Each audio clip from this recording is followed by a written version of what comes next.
बोलो साधो सत साहेब, सतगुरु की प्यारी साध संगत जियो। सतगुरु गोरखनाथ जी महाराज हमें आगाह करते हैं कि जो मनुष्य अफीम और भांग का सेवन करता है उसकी बुद्धि सोचने समझने और सद सत के विवेक की शक्ति नष्ट हो जाती है। ऐसा महाराज कहते हैं, आपो पाए भंग मस जय तामे अकाले कहाँ ते आवे, चढ़ता पित्त उतरता बाई ताते गोरख मांगे ना पाई।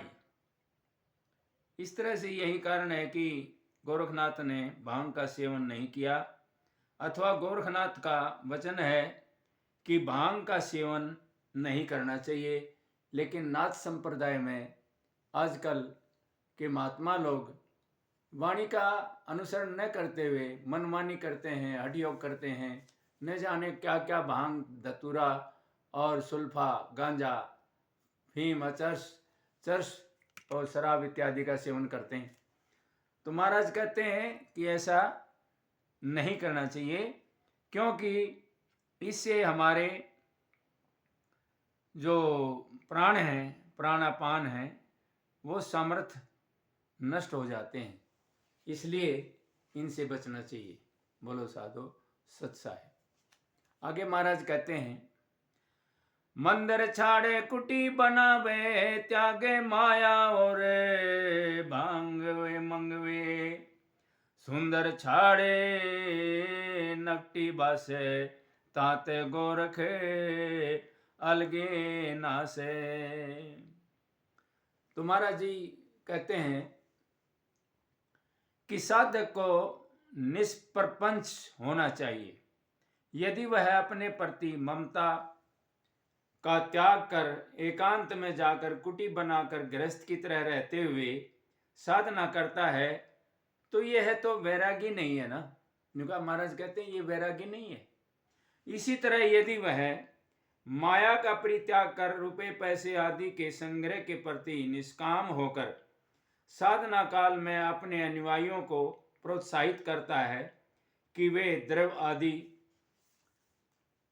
का संग्रह कर उसे अर्पित करें, तो वह साधना के नाम पर ढोंग है। ऐसा महाराज जी कहते हैं। और यदि वह कामनी के बंधन से अपने आप को मुक्त करके शिष्य शिष्याओं का अपने आश्रम में निवास करने की अनुमति देकर अपनी इंद्रिय जन्य कामनाओं की पूर्ति करता है, तो वह वास्तविक त्यागी नहीं है। गोरखनाथ के लिए तो एकांत साधना में प्रवृत्त होकर संपूर्ण त्याग और वैराग का वर्ण कनक कामनी के बंधन से परे होकर योग पथ पर अकेला चलते रहना ही श्रेयस्कर है। तो इस तरह से हम साधना में जो है महाराज जी कहते हैं ये बड़ी बाधा रुकावट है कि चेला चेली घर के छोड़ के बाहर चेला चेली बना करके आश्रम में जगह रहते हैं और रहते हैं। तो इससे जो है गोरखनाथ महाराज मना करते हैं। इसलिए गोरखनाथ जी महाराज एक बहुत उच्च कोटि के संत हुए हैं और उनके हिसाब से चलना, उन्होंने तो राज तामसिक और जो भी सत्य गुण है, तीनों गुणों से ऊपर उठ करके उन्होंने अपना प्रचार प्रसार किया है और रहनी कहनी उनकी यही रही है। गोरखनाथ महाराज जी हमारे को समझा रहे हैं कि भाई ऐसा अटपटा काम मत करना। योगी होया जोगी होया तो क्या हुआ, अपने आप को साधना है। बोलो साधु सत साहेब। जिब्बा इंद्री एक नाल, जो राखे सो बंचे काल, पंडित ज्ञानी न करसी गर्भ, जिबा जीते जिन जीत्या सरब। गोरख कह हमारा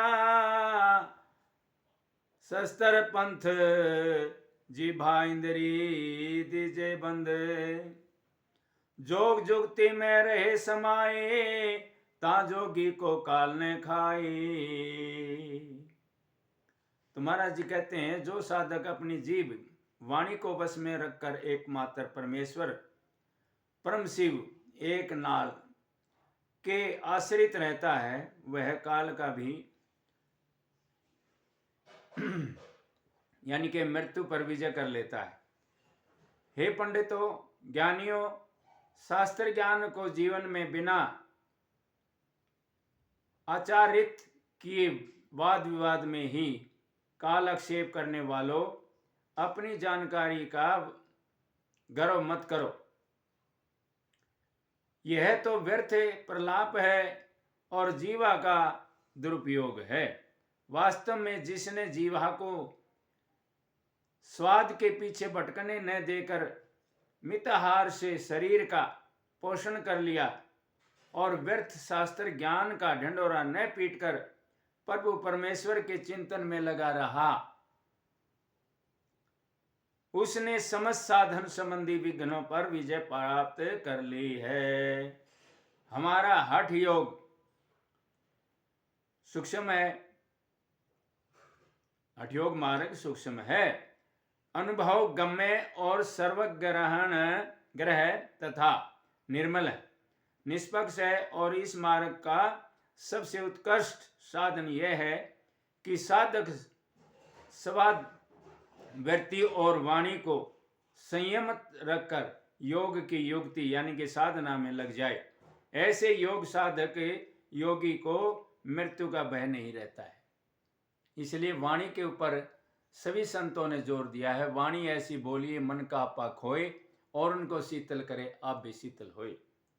इस प्रकार गोरखनाथ जी महाराज का वचन है कि हमारा योग मार्ग अनुभूति का मार्ग है। लेखे लिखी ना कागज मांडी सो पत्री हम बाची। महाराज कहते हैं जो लेखे लिखे नहीं है ना कागज मांडी है वो हमने पढ़े हैं, यानी कि अनुभव यानी कि अपने अंदर का जागृत कर लिया। महाराज जी ऐसे कहते हैं हमारे योग मार्ग पर चलने में मृत्यु का भय मिट जाता है। ता जोगी को काल न खाए, उस जोगी को काल नहीं खाता है। बोलो साधो सत साहेब आदेश, इसका पालन करें और जीवन में सफल बनाएं अपने आप को कि हम किस प्रकार से साधना करें। और यही उच्च कोटि का गोरखनाथ जी महाराज का एक वचन है, इस पर अमल करें। बोलो साधो सत साहिब। लाइक शेयर सब्सक्राइब जरूर करें जी। धन्यवाद। सतनाम।